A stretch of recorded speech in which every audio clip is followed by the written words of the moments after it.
Minerva അക്കാദമിയിൽ 3-ഇയർ degree കോഴ്സുകൾ ആരംഭിച്ചിരിക്കുന്നു. Medical lab technology, operation theatre technology, cardiac care technology, dialysis technology, hospital sterilisation (CSSD), radiology technology, optometry technology കൂടാതെ hospital management MBA കോഴ്സുകളും ആരംഭിക്കുന്നു. Minerva academy. Contact number 9995373833 അല്ലെങ്കിൽ 9895841933. Minerva academy, skill and professional studies. സംസ്ഥാന school കലോത്സവത്തിന് മുന്നോടിയായി സുരക്ഷാ auditing നടത്തണമെന്നാവശ്യപ്പെട്ട് പ്രതിപക്ഷ നേതാവ് VD സതീശൻ പൊതുവിദ്യാഭ്യാസ മന്ത്രിക്ക് കത്തയച്ചു. സംസ്ഥാന സ്കൂൾ യുവജനോത്സവത്തിന് ശനിയാഴ്ച മുതൽ തലസ്ഥാന നഗരിയിൽ തുടക്കമാകുകയാണ്.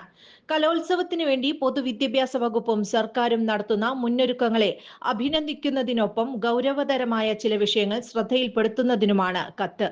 കഴിഞ്ഞ ദിവസം കൊച്ചി ജവഹർലാൽ നെഹ്റു അന്താരാഷ്ട്ര സ്റ്റേഡിയത്തിൽ നടന്ന നൃത്തപരിപാടിയിൽ പങ്കെടുക്കാനെത്തിയ തൃക്കാക്കര MLA ഉമ തോമസ് മതിയായ സുരക്ഷാ ക്രമീകരണങ്ങളുടെ അഭാവത്തിൽ അപകടത്തിൽപ്പെട്ട് ഗുരുതരമായി പരിക്കേറ്റ് ചികിത്സയിൽ കഴിയുകയാണ്.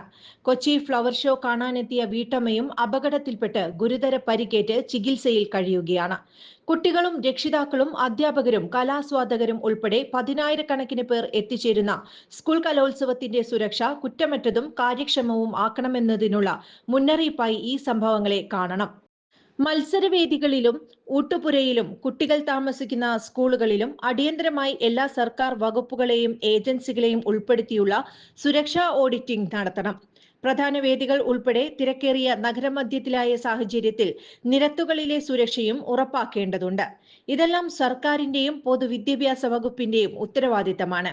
ഇക്കാര്യങ്ങളിൽ അങ്ങയുടെ ഭാഗത്ത് നിന്ന് അടിയന്തര ഇടപെടൽ ഉണ്ടാകണമെന്ന് അഭ്യർത്ഥിക്കുന്നു. എല്ലാ സുരക്ഷാ മാനദണ്ഡങ്ങളും ഉറപ്പാക്കി കുട്ടികളുടെ ഈ കലാമേളയെ വൻ വിജയമാക്കി തീർക്കാൻ എല്ലാ പിന്തുണയും ഉറപ്പു നൽകുന്നു എന്ന് കത്തിൽ പരാമർശിക്കുന്നു. കൂടുതൽ വാർത്തകൾക്ക് ഞങ്ങളുടെ ചാനൽ സബ്സ്ക്രൈബ് ചെയ്യുക. ഫേസ്ബുക്ക് ഫോളോ അപ്പ് ചെയ്യുക. വാർത്തകൾ വേഗത്തിലറിയാൻ Anytime News.